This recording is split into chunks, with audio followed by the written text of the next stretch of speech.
వంగవీటి రాధా చంద్రబాబు ట్రాప్లో పడ్డారన్నారు వైసీపీ నేత పేర్ని నాని. 1996లో రాధా తల్లి కూడా చంద్రబాబు మాటలు నమ్మి మోసపోయారని, అమాయకుడైన రాధాని కూడా బాబు ట్రాప్ చేశారని చెప్పారు. వ్యక్తులు మాత్రమే రంగాను హతమార్చారే తప్ప టీడీపీ కాదు అనటం దారుణమని ఆయన మండిపడ్డారు. రాధా మాటికి విలువ ఇవ్వబట్టే దేవినేని నెహ్రూని వైసీపీలో చేర్చుకోలేదని, రాధాని బయటికి పంపాలనుకుంటే నెహ్రూని పార్టీలో జాయిన్ చేసుకునే వాళ్ళమని గుర్తు చేశారు పేర్ని నాని. పేదల కోసం, రంగా మిత్రమండలి కోసం రాధా మంచి నిర్ణయం తీసుకోవాలంటున్న పేర్ని నానితో మా ప్రతినిధి Rajendra face to face. Radha party మారుతూ వైసీపీపై తీవ్ర వ్యాఖ్యలు చేశారు. ఈ వ్యాఖ్యలన్నీ తీవ్ర దుమారం రేపుతాయి. అయితే దీని మీద కూడా వైసీపీ పార్టీ స్పందించడం జరిగింది. వైసీపీ పార్టీ కౌంటర్ కూడా వేయడం జరిగింది. అయితే దీనికి సంబంధించి మొత్తంగా వైసీపీ నాయకులు పేర్ని నాని గారు ఉన్నారు, ఆయన అడిగి తెలుస్తుంది. సార్ చెప్పండి, మొత్తంగా రాధా గారు పార్టీ మారుతూ ఈరోజు కూడా ప్రెస్ మీట్ పెట్టి కొన్ని వ్యాఖ్యలు చేశారు. వైసీపీ పార్టీ నాకు అన్యాయం చేసిందని. మొత్తంగా ఈ ఎపిసోడ్ ఎలా చూస్తారు? వంగవీటి రాధా గారు వైఎస్ఆర్ కాంగ్రెస్ పార్టీ నుంచి వేయటం అనేది చాలా బాధాకరమైన విషయం. ఎందుకంటే ఒక ఆత్మీయుడు ఆవేశంతో నిర్ణయం తీసుకోవడం అనేది మా అందరికి కూడా చాలా బాధ కలిగించే విషయం. రాజకీయ అవసరాల్లో అంటే ఒక పెద్ద దుర్మార్గమైన ప్రభుత్వాన్ని కోకటి వేళతో తోయటాకి రాజకీయంగా సామాజిక కురుపులు లేకపోతే రకరకాల ఆలోచనలు చేయాల్సిన పరిస్థితి వస్తుంది, నిర్ణయాలు తీసుకోవాల్సిన పరిస్థితి వస్తుంది. ఆ నిర్ణయాలప్పుడు జరిగేటువంటి భాగంలో మనం కూడా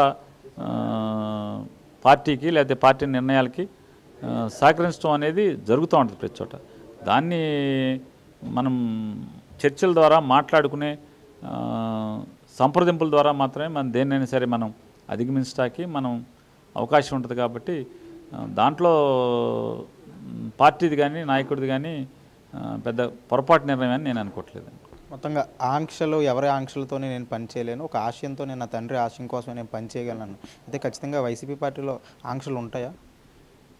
జగన్ గారు కూడా రంగా గారి అబ్బాయిని రాధాబాబుని చేర్చుకుంటాం కానీ వైఎస్ఆర్ కాంగ్రెస్ పార్టీలో చేర్చుకుంటాం కానీ తర్వాత ఆయన రాష్ట్ర యువజన అధ్యక్షుని, తన పెద్ద పార్టీ అధ్యక్షుడైతే యువజన విభాగానికి అధ్యక్షుడిని చేయటంలో కానీ, తర్వాత సిటీ అధ్యక్షుడు చేయటంలో కానీ టన్నిట్లో కూడా రంగా గారి స్ఫూర్తితో రాధాబాబు పనిచేస్తాడని ఆయన బాధ్యతలు అప్పచెప్పడం జరిగింది. కాబట్టి దాంట్లో రాధాబాబు అంటే వ్యతిరేకమైన అభిప్రాయమో లేకపోతే చులకన అభిప్రాయం ఇంకోటి కూడా ఎక్కడా లేదు ఆయనకి.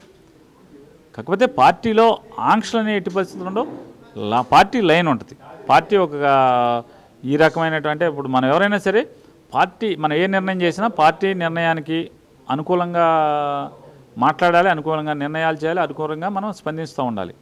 అలాగే రంగా గారి విగ్రహాన్ని ఆపే శక్తి లేకపోతే రంగా గారి విగ్రహాన్ని అందరూ ప్రత్యేకించి అసలు ఏదైతే జగన్మోహన్ రెడ్డి ఈరోజు కాంగ్రెస్ పార్టీని, సోనియా గాంధీ అంత ఒక పెద్ద శక్తిని ఆయన ధిక్కరించి బయటకు వస్తామని కారణం ఏంటండి? రాజశేఖర రెడ్డి గారు చనిపోయినప్పుడు ఎవరైతే మరణించారో ఆ ఆవేదనలో వారందరినీ నేను పర్సనల్గా కలవాలి అని చెప్పినప్పుడు ఆవిడ వద్దన్నందుకు, వెళ్ళటానికి వీల్లేదన్నందుకు ఆయన ధిక్కరించి బయటకు వచ్చాడు. అంటే ఆ సెంటిమెంట్ తెలుసు అతనికి. అట్లాంటిది రంగా గారు ఒక పెద్ద స్ఫూర్తి రాష్ట్రంలో, ఆ స్ఫూర్తినిచ్చిన నాయకుడికి విగ్రహాన్ని ఓపెన్ చేయడానికి రాధాబాబు వెళ్తానంటే వద్దనే అంత ఎట్లా ఉంటుంది? అది తనకు ఒక న్యాయం, రాధాబాబుకు ఒక న్యాయం ఎట్లా ఉంటుంది? అది జరగదు. తను అట్లా అనలేదు. మీ ఇష్టం ఏ ఊరు వెళ్ళినా కూడా ఆ ఊరిలో పార్టీ ఆఫీస్కి వెళ్ళి పార్టీ క్యాడర్ని కూడా కలవస్తే అందరూ హ్యాపీ ఫీల్ అవుతారు. పార్టీ వాళ్ళు ఈ రకంగా చెప్తున్నారు, కాస్త అట్లా చేయమని చెప్పడం జరిగింది. అయితే అంతకుమించి మరొక మాట కానీ రంగా గారి బొమ్మ ఓపెన్ చేయొద్దని కానీ ఆయన పొరపాటును కూడా అనలేదు.